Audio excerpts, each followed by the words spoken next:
very popular cutlets of a very popular restaurant which is unfortunately closed right now. But these cutlets bring back old memories, and let me show you how I made these very popular hard cutlets of Woodlands. Large boiled potatoes. I've taken Idaho potatoes. These are about half a cup of frozen peas, one small carrot, and one medium sized beetroot. I'm going to boil all this in the pressure cooker. Along with that, I have an inch piece of ginger which is crushed, 4 green chilies, garlic. Garlic is completely optional.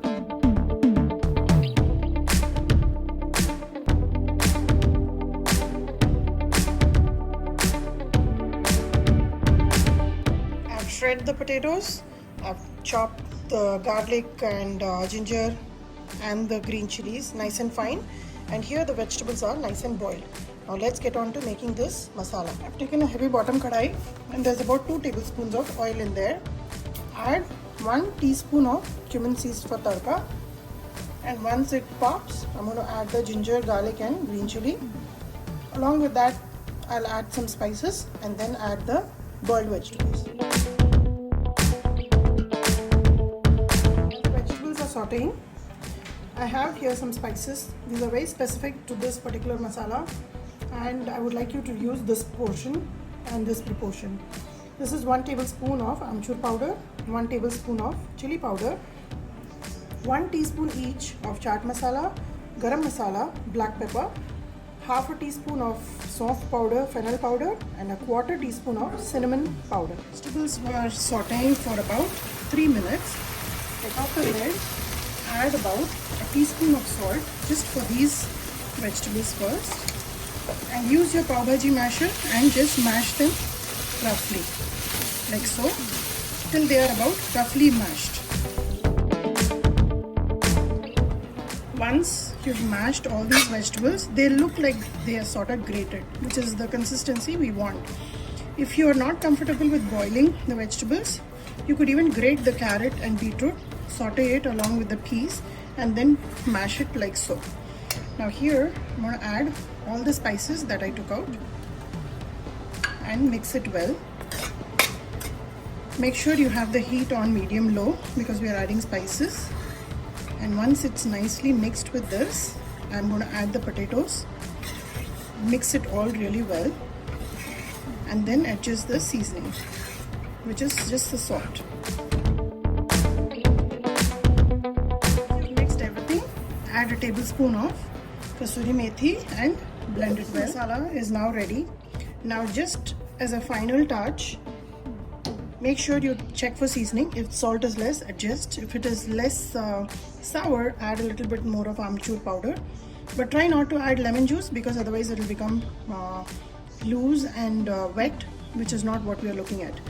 Now just as a final item that goes into this masala, I'm using about 2 tablespoons of sabudana powder. Now I'm using this because I'm shying away from using glutinous products, but you can add 2 tablespoons of breadcrumbs as well. Now I'm going to mix it and allow this mixture to completely cool down. Allow this mixture to completely cool down. Just make some ridges in between so it airs out and cools. And as it cools, it will also become a little thick.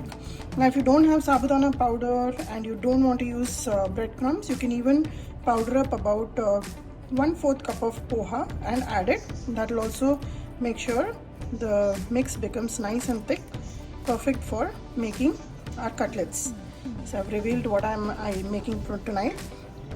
This masala is perfect for even stuffing in a paratha. It is really delicious and very flavorful.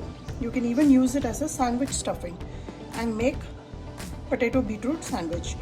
But I'm making the iconic cutlets, which were super popular in my college canteen and in a very popular hotel which actually closed down now, which is called as Woodlands. Along with all of this, just add some coriander leaves for a fresh flavor, and when it cools down, we'll shape it up. Make sure it's cooled down, and now I'm going to shape it up.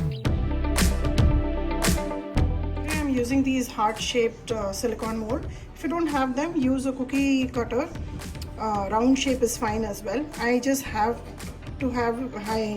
happen to have it, so I'm using this. So it's very easy to demold from these. So just push it up and your cutlets will be ready. Make sure the cavity is fully filled so that you get a nice and neat. And if you don't have any mold, just make sure you roll them out like these little disc, and then just give a small indentation on the top like so with your thumb, and they will look like mini hearts just like this,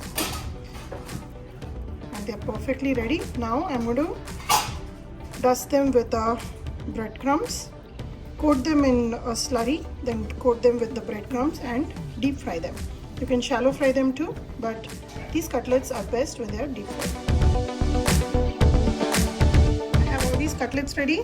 Here is all-purpose flour, a little bit of salt and water. It's a thin slurry, and along with that I have some breadcrumbs. I'm doing the regular restaurant style. If you don't want to do the glutinous products, you can use rice flour with water and salt, and you can use the poha powder for coating.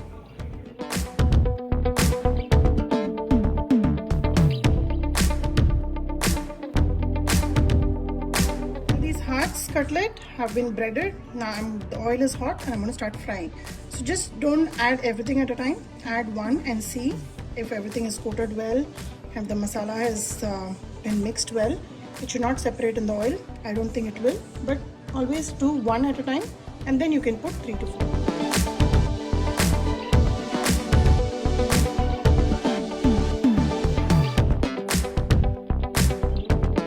This particular cutlet, make sure the oil is nice and hot. It should not be on a medium heat. It should be nice and pretty scalding. Now that's because we are not trying to cook the stuffing. We are only trying to give it the crisp outer for them.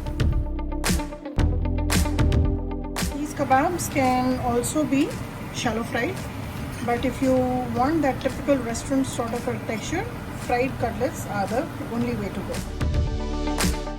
These are some super crispy cutlets, and let me break one and show you. They have such nice coating on them and a very delicious filling inside. So give this recipe a try. Enjoy these cutlets with green chutney and some ketchup, and remember those golden days of Drive-In Woodlands Hotel where these cutlets used to be super popular. So give my recipe a try, like and subscribe my channel, and let me know how this turned out for you.